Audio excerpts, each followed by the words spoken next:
नमस्कार साथियों, बहुत बहुत स्वागत है आप सभी का।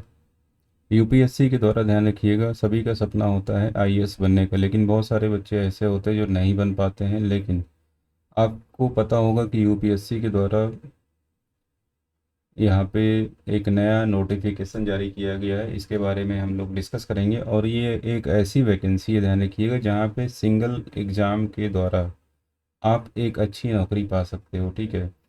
और इसमें सिर्फ आपका एक ऑब्जेक्टिव टाइप का एग्ज़ाम होगा, उसके बाद आपका इंटरव्यू होता है। ठीक है। तो इसमें सिर्फ अगर हम मानकर चलें तो दो ही चरण हैं। और अगर आप मेंस एक तरीके से जो आपका ऑब्जेक्टिव टाइप का एग्ज़ाम है उसको निकाल लेते हो, ठीक है, इसके बाद आपका इंटरव्यू रहता है। तो यहाँ पे इस वैकेंसी के बारे में पूरा डिटेल में जानकारी करते हैं।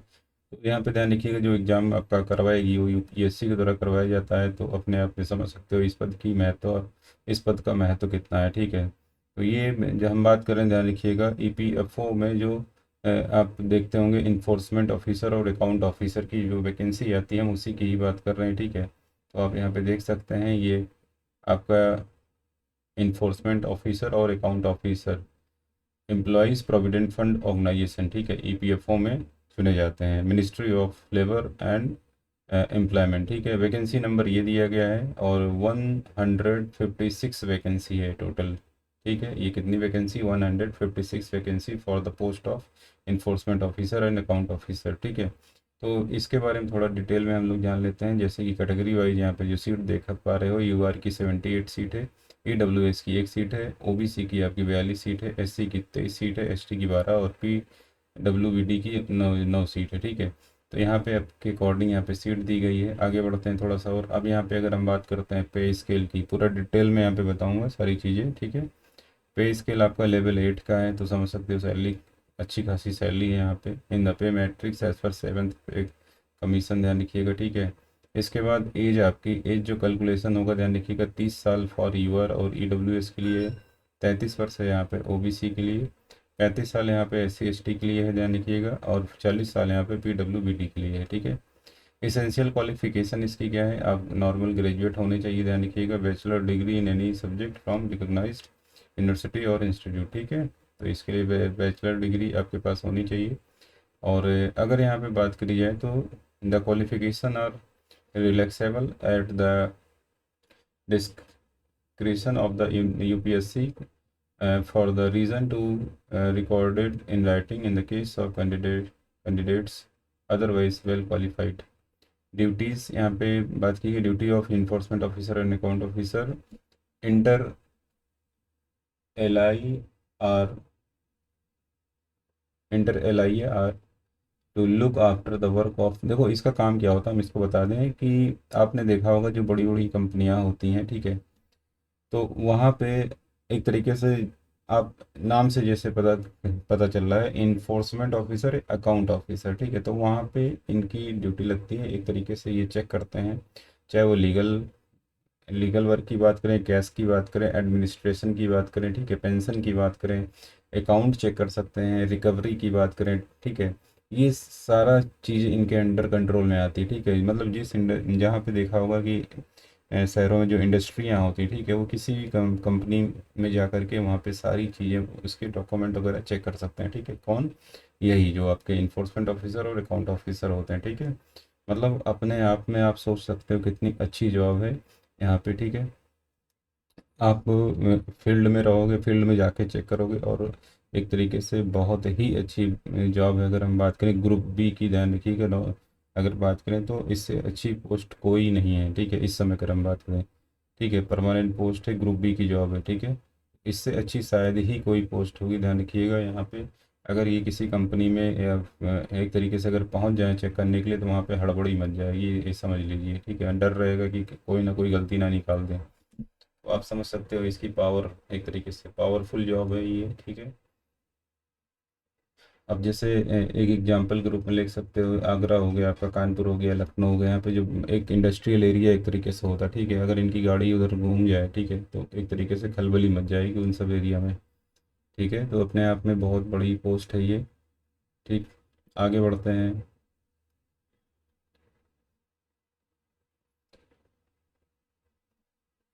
और यहाँ पे जो बात करें आपका employees provident fund organisation is a statutory body and serves under the ministry of labour and enforcement. आप सभी को पता है, इसके अंतर्गत ही मतलब एक तरीके से ईपीएफओ में ही आपको जॉब मिलेगी, ठीक है। और ये आपका ministry of labour and employment के अंतर्गत काम करता है, ठीक है। ठीक, आगे बढ़ते हैं, जो मेन चीज़ इसके बारे में जानते हैं। इसके बाद यहाँ पे एक पद और है आपका एपीएफसी का, ठीक है। आपका जो आपका यहाँ पे पद होगा ये assistant provident fund commissioner employees provident fund organisation ministry of labour and employment, ठीक है। एक पद और है यहाँ पे, तो दो पदों पर भर्ती है आपकी। दूसरा जो पद है इसमें 74 वैकेंसी हैं, ठीक है। कैटेगरी वाइज ईआर की 32 है, ईडब्ल्यूएस की 7 है, ओबीसी की 28 सीट है, एससी की 7 सीट है, पीडब्ल्यूबीडी की 3 सीट है, ठीक है। तो ये इनकी वैकेंसी है। एज की बात करते हैं तो ये उससे बड़ी पोस्ट है, लेवल 10 की है, ध्यान रखिएगा। सेवन्थ पे कमीशन के आधार पर अगर हम बात करें तो ठीक है, आप सोच सकते हैं इसकी सैलरी कितनी होगी। एज की बात करें यहाँ पे तो age 35 years for ER and EWS, 38 years आपका ओबीसी, 40 साल आपका एससी, 35 वर्ष आपका एसटी और 45 वर्ष आपका पीडब्ल्यूडी के लिए, ठीक है। क्वालिफिकेशन की बात करें, डिग्री इन रिकॉग्नाइज्ड यूनिवर्सिटी और इक्विवेलेंट आपके पास होना चाहिए। डिज़ायरेबल है यहाँ पे but not compulsory. Diploma in company law, labour law and public administration में अगर आपके पास यहाँ पे डिप्लोमा है तो आपको प्रेफरेंस दी जा सकती है, ठीक है। एक तरीके से इसको समझिएगा। बाकी आप अगर नॉर्मल ग्रेजुएट हैं तो भी अप्लाई कर सकते हैं, ठीक। अब वो तो ग्रुप बी की जॉब थी, आपकी ये पोस्ट ग्रुप ए की पोस्ट है, तो आप यहाँ पे समझ सकते हो इस पोस्ट का मतलब आप समझ सकते हो, ठीक है, कितनी बड़ी पोस्ट है। आपका जो एप्लीकेशन स्टार्ट होगा, ये आपका एप्लीकेशन 29/7/2025 से स्टार्ट हो चुका है, मतलब आज की डेट से अगर हम बात करें, ठीक है। और लास्ट डेट इसकी होगी 18/8/2025, ठीक। तो ये आप ध्यान में रखेंगे, ठीक। आगे बात करते हैं, यहाँ पे इसका हेडक्वार्टर नई दिल्ली में है और प्रोबेशन पीरियड आप ज्वाइन करोगे तो 2 साल तक प्रोबेशन पीरियड रहेगा, ठीक। और यहाँ पे जो टेस्ट होगा आपका a pen paper based combined recruitment test आपका होगा to short list the candidate for interview and for recruitment to the post of the enforcement officer and account officer. मतलब आपका एग्जाम जो होगा कॉपी पेन आधारित होगा, ठीक है। एक तरीके से ऑब्जेक्टिव पेपर ही होता है यहाँ पे। And assistant public provident fund commissioner shall be conducted by the commission. The date of examination will be intimated later on the UPSC website. Date जो है एग्जाम की वो बाद में आपको बताई जाएगी यूपीएससी की वेबसाइट पर, ठीक है। इसके बाद इसका जो पेपर में स्कीम है क्या क्या पूछा जाएगा इसको भी देख लेंगे। तो आपका फिलहाल जो पेपर होगा ये 2 घंटे का होगा, ठीक है। 2 घंटे का पेपर होगा और question carry equal marks and the test will be objective type question with multiple choice of answer, ठीक है। तो ये ऑब्जेक्टिव टाइप क्वेश्चन होगा जैसे मैंने बताया ही आपको। इसके बाद द मीडियम बोथ मीडियम मिलेगा आपको, इंग्लिश और हिंदी दोनों मिलेगा। And there will be penalty for wrong answer. तो आपको पता होगा कि यहाँ पे नेगेटिव मार्किंग है और यहाँ पे 1/4 ना होकर 1/3 है, ये भी ध्यान दीजिएगा, 1/3 मार्किंग है, ठीक है। If no answer is mark for a question there will be no penalty for that question. अगर आप आंसर नहीं दोगे तो उसके लिए कोई पेनल्टी नहीं लगेगी, पहली बात तो। एंड अगर हम सिलेबस की बात करें तो द सिलेबस यहाँ पे जो है ध्यान रखिएगा, ये बहुत ही मतलब अच्छा सिलेबस है और ख़ासकर जो कॉमर्स वाले बच्चे हैं उनके लिए एक अच्छा मौका भी है, ठीक है। तो यहाँ पे जनरल इंग्लिश आपका पूछा जाता है। इंग्लिश का जो पेपर होता है, जैसे आप बैंक में बैठते, बैंक का एग्ज़ाम जो होता है उससे मतलब लेवल आसान ही होता है, क्योंकि बैंक वगैरह में कठिन पूछा जाता है इंग्लिश, इतना आप समझ लीजिए। फिलहाल इंग्लिश के पेपर की बात कर रहा हूँ। बाकी जो इंडियन कल्चर और हेरिटेज एंड फ्रीडम मूवमेंट, मतलब ये आपका हिस्ट्री से भी क्वेश्चन यहाँ पे पूछे जाएंगे। इसके बाद आपका इंडियन इकोनॉमी से क्वेश्चन पूछा जाएगा। इसके बाद आपका कॉन्स्टिट्यूशन मतलब आपका पॉलिटी से क्वेश्चन रहेंगे।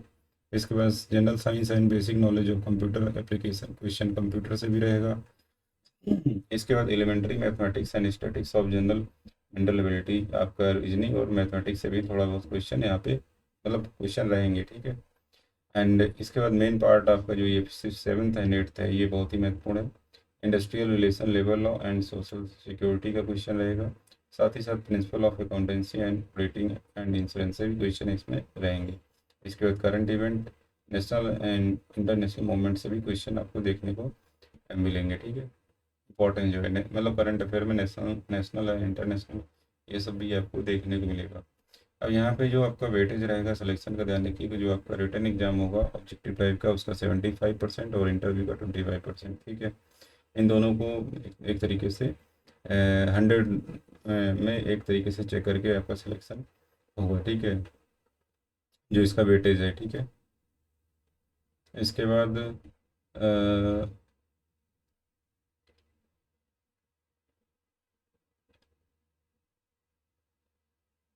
Standard of suitability for the interview for candidate belonging to the various category is fixed as under. तो मतलब यहाँ पे इंटरव्यू में मतलब इतना नंबर आपको एक तरीके से लाना ही पड़ेगा, ठीक है। जनरल EWS कैटेगरी की बात करें तो 50 एंड अबव, OBC का 45 and above on relax standards, SC ST का 40, ठीक है।